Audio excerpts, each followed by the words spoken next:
মার্কেটের সামনে একটা বিল্ডিং এভাবে হেলে পড়েছে। এটা আমার দেখা বাংলাদেশে মনে হয়। এমন ভূমিকম্প কি আগে কখনো অনুভব করতে পেরেছেন? যেন প্রলয়ের এক পূর্বাভাস। শুক্রবার সকাল 10:38 ভয়াবহ ভূমিকম্পের দানবীয় থাবায় কেঁপে উঠল রাজধানী ঢাকাসহ সমগ্র বাংলাদেশ।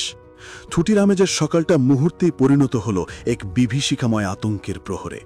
পায়ের তলার মাটি যখন হিংস্রভাবে দুলে উঠল, তখন জীবন প্রয়াণের সন্ধিক্ষণে দাঁড়িয়ে দিশেহারা হয়ে পড়েছিল কোটি কোটি মানুষ। কয়েক সেকেন্ডের সে প্রলয়ঙ্কুরী কাঁপন যেন এক অনন্তকাল ধরে চলছিল, আর প্রতিটি সেকেন্ডে ছড়িয়ে দিচ্ছিল প্রয়াণের হিমশীতল ভয়।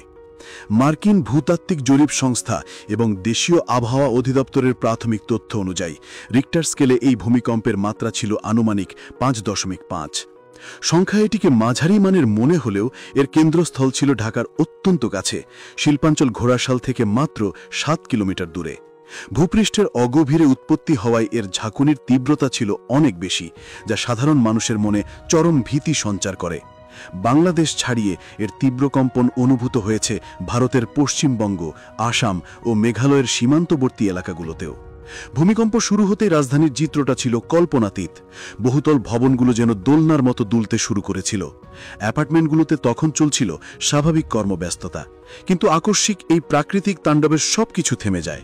মুহূর্তের মধ্যে মানুষের আর্তনাদ আর চিৎকারে ভারী হয়ে ওঠে বাতাস। যারা অফিস বা বাসায় ছিলেন তারা দিকবিদিক জ্ঞান শূন্য হয়ে ছুটতে থাকেন। টেবিলের নিচে, দেয়ালের পাশে বা সিঁড়ির গোড়ায় আশ্রয় নেওয়ার বদলে প্রাণ বাঁচানোর তাগিদে প্রায় প্রত্যেকেই ছুটেছেন খোলা রাস্তার দিকে। রাজধানীর উঁচু ভবনগুলো থেকে হাজার হাজার মানুষকে পাগলের মতো সিঁড়ি বেয়ে নিচে নামতে দেখা যায়। লিফট ব্যবহার করার ঝুঁকি না নিয়ে শত শত সিঁড়ি ভাঙার সে দৃশ্য ছিল ভয়ঙ্কর। রাজধানীর মতিঝিল, গুলশান, বনানী, ধানমন্ডি ও মিরপুরের মতো এলাকাগুলোতে দেখা যায় একই চিত্র। বাণিজ্যিক ভবনগুলো থেকে কর্মকর্তা কর্মচারীরা এবং আবাসিক ফ্ল্যাটগুলো থেকে নারী, শিশু, বৃদ্ধ নির্বিশেষে সবাই রাস্তায় নেমে আসেন। কিছুক্ষণের জন্য রাজধানীর রাজপথগুলো জনসমুদ্রে পরিণত হয়। আতঙ্কিত মানুষ একে অপরকে জড়িয়ে ধরে ফোন করে প্রিয়জনের খোঁজ নেয়ার চেষ্টা করতে থাকে। নেটওয়ার্ক ব্যস্ত থাকায় অনেকের উদ্বেগও আরও বেড়ে যায়। প্রত্যক্ষদর্শীদের বর্ণনায় উঠে এসেছে সেই রুদ্ধশ্বাস মুহূর্তের কথা। মতিঝিলের একটি বহুতল অফিসের কর্মী বলেন, হঠাৎ করেই চেয়ার টেবিল সহ পুরো ফ্লোরটা মারাত্মকভাবে কাঁপতে শুরু করে। মনে হচ্ছিল এই বুঝি ছাদ ভেঙে মাথায় পড়বে। জীবনে এমন ভয় আর কখনো পাইনি। কিভাবে যে 20 তলা থেকে নিচে নেমেছি মনে নেই। শুধু রাজধানী নয়, চট্টগ্রাম, সিলেট, কুমিল্লা, ময়মনসিংহ সহ দেশের প্রায় সব জেলা থেকেই একই রকম আতঙ্কের খবর পাওয়া গেছে।